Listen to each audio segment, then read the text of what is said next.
I also firmly believe that the challenge of the 21st century is the struggle against radical Islamic extremism.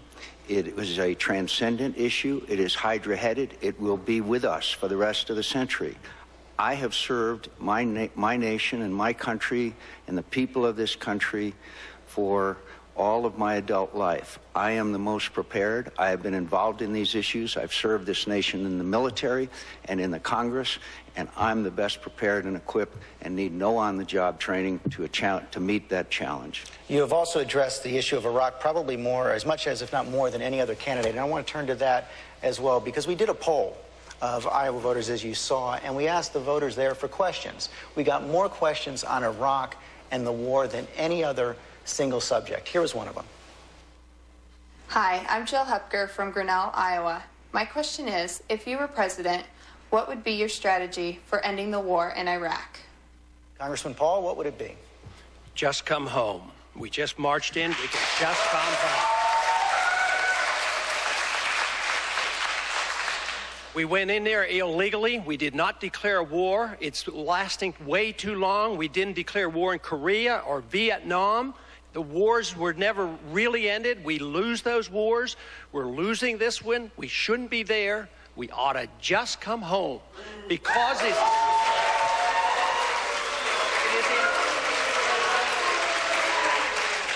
One reason, it's in our national self-interest and for our national security. Think of our defenses now, how run down they are. What is the morale of our military today when they're sent over there for 12 months and then they're kept for another 3 months? They come home and less than a year's rest, they're sent back again. Congress is currently trying to change the rules so we give these men an adequate rest. This war is not going well because the foreign policy is defective. Congressman Hunter? Yeah,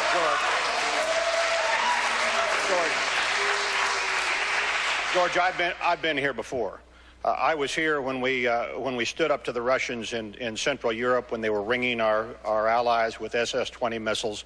We stood up to them, and we finally brought that wall down. I was here when we did Central America, when the liberals were raging that we had to get out of Salvador. Today, Salvadoran troops are standing side by side with Americans in Iraq. And let me tell you something I'm tired of. I watched the Democrat debate. I watched them say, as my colleague has said, just bring them home, come home, and it was a race to see who could stampede for the exit the quickest. And you know something? The Marines in Anbar province, which is almost half of Iraq, have turned that situation around. They brought the communities there on our side fighting back against al-Qaeda. Not a single Democrat...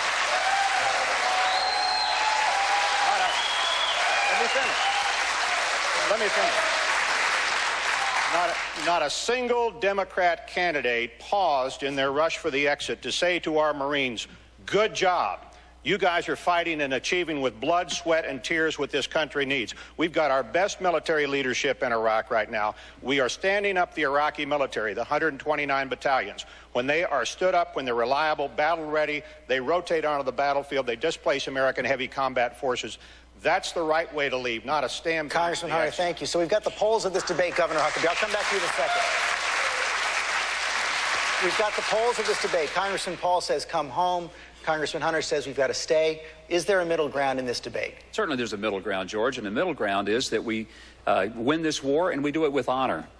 We don't just stay indefinitely. We put some pressure, just like we have been the last week with Secretary Rice and Secretary Gates, on the Saudis. Look, we've made them rich. Every time somebody in this room goes to the gas pump, you've helped make the Saudi royal family a little wealthier. And the money that has been used against us in terrorism has largely come from the Middle East. There's two things we've got to do. Number one, we've got to insist that the people in that neighborhood take a far greater role militarily and financially in solving the problem. It's their neighborhood. But the second thing we do for our own national security is end our dependence on foreign oil. And let's not play around and say 30 years. Let's get it done. Let's get it done now. And let's make sure that we don't have to depend upon their oil for our future energy needs. George, if we can feed ourselves, if we can fuel ourselves, if we can manufacture the weapons to fight for ourselves, we're a free people. If we can't do those three things, we're not free. I'm going to bring everyone in on this. Senator Brown, back to her. I want to say, there's another... there's another piece to this as well, and that is that you've got the military performing, I think, very well, doing an outstanding job, but the political situation continues to deteriorate on the ground in Iraq. You've got the Iraqi politicians not even meeting now. You've got a weak leadership that's taking place there.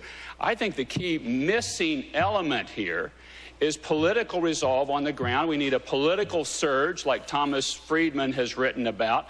We need to put a three-state solution in place like was in Iraq prior to World War I, where you have a north that's Kurdish, which is right now, a west that's Sunni, which is right now, and a Shia south with Baghdad as the federal city, a weak, soft partition. That's the piece that's missing for us. And that is your plan. Let me bring Senator McCain here in on this. Senator Brownback talks about the lack of political progress. It's actually written into the law right now, benchmarks that the Iraqi government has to meet. It is also very, very clear that they're not going to meet those benchmarks by the time General Petraeus reports in September.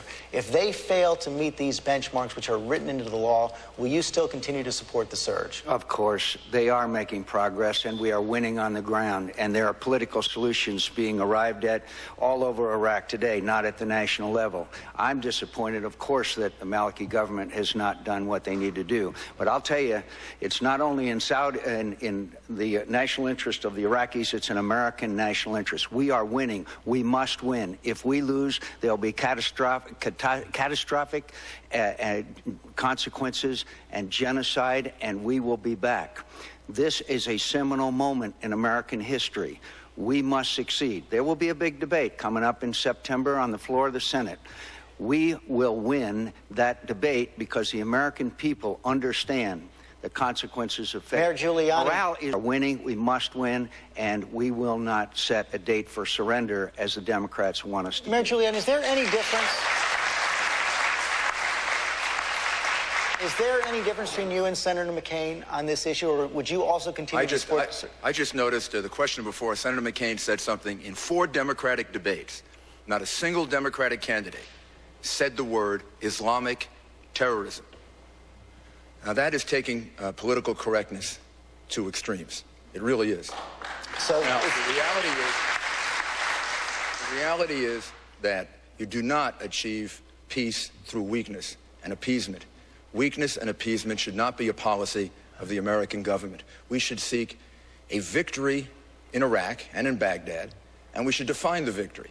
And I thought the piece by O'Hanlon and Pollock last week in the New York Times, which I have to frankly tell you, when I read it in the morning, I read it twice, and I checked New York Times, but it was the New York Times.